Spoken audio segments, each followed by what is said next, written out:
So, as you may know, I am a QHHT practitioner, quantum healing hypnosis technique, and that is Dolores Cannon's method of hypnosis that allows us to be in conversation with the higher self.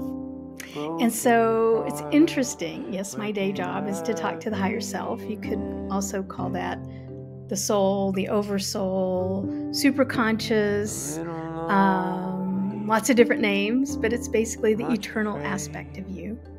And a lot of people come into QHHT sessions for physical healing. And what's fascinating to me is as we witness these different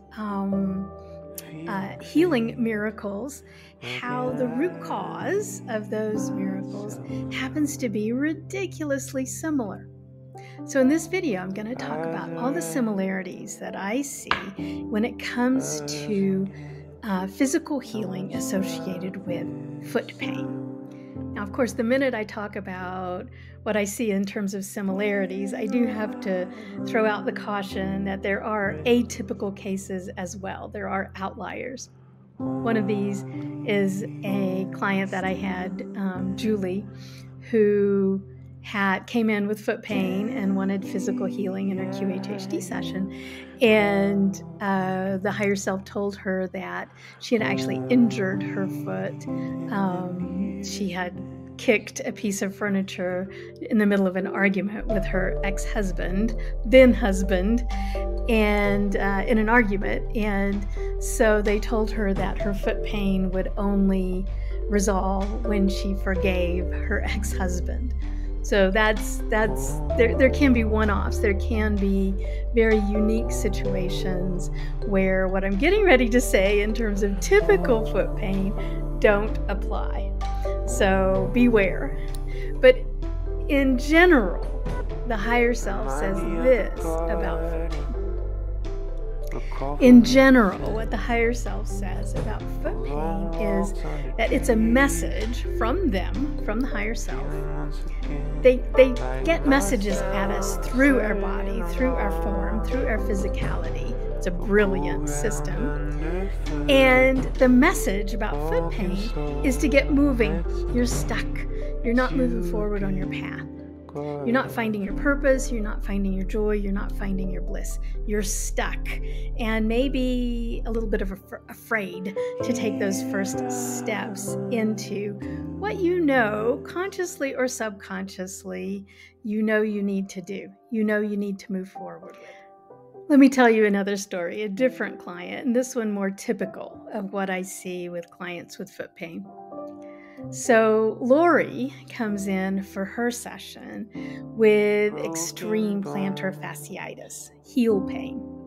She had been to lots of doctors and she had done all of the stretching and the steroids and all kinds of things to try to alleviate this extreme pain in her feet. And she was getting ready to need to have surgery. The doctors were suggesting surgery to her. And her QHHT session was kind of her last-ditch effort before she was going to schedule surgery for her feet. And the higher self told her in her session that the foot pain was a message for her that she needed to be moving forward. Now, Lori had always had dreams of traveling to Europe. Lori wasn't married. She was kind of in her 60s. She didn't have a large circle of friends, and she certainly didn't have a large circle of affluent friends. And she had always had dreams of traveling to Europe. But she was afraid to do this dream traveling because she would be traveling as a single, unaccompanied older woman. And she was a little bit afraid of that kind of a situation. And the higher self told her that her foot pain was a message from them to get going on this dream of traveling. Now, it sounds a little difficult because it's a little bit of a catch-22. Her feet hurt so bad, and even if her heart did want to go off and go traveling, and even if she did overcome her fear of traveling alone as an older lady, her feet hurt. And so she was afraid that she wouldn't enjoy her travels. It would be kind of a waste of money because her feet were hurting. So we get into this bit of a conundrum where the higher self is sending us these messages of pain to urge us to make changes in our life, to find our purpose, find our joy, find our bliss, to move forward from a foot pain standpoint. But yet our feet hurt, and so that makes it even harder to move forward. Now, what happened with Lori is she listened to what the higher self said. The higher self did not take her pain away in her QHHT session because she needed to make a change. And so she went home. She booked a trip on a cruise. She felt that a cruise, if her feet hurt, she could stay in the cabin. It was kind of a reasonable and rational midpoint, a compromise of maybe being able to handle a little bit of the foot pain, but also have her experience of travel. So, as you can imagine, Lori calls me back a few weeks after her session, after she had booked the cruise, but had not yet taken it, and her foot pain was resolving. So the minute she started taking steps, the minute she started diving into facing that fear and getting on her path and her purpose, then the message was subsiding. It was no longer needed at the level of intensity that she had had it before. So what do we do when we have this conundrum?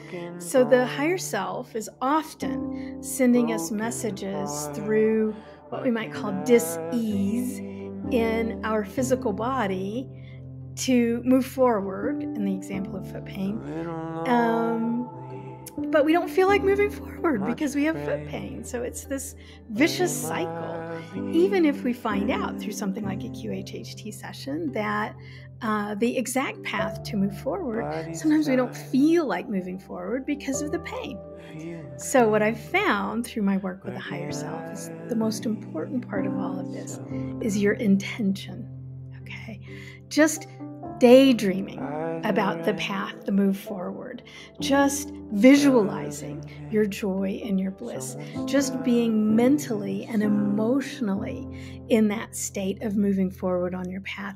Sometimes that's all it takes. And the pain can begin to subside and the dis-ease can begin to resolve. And then you can feel like actually moving forward on that path. You might need to face your fears, but it's important for you to find your purpose, find your joy, and find your bliss. That's all the higher self ever wants for you.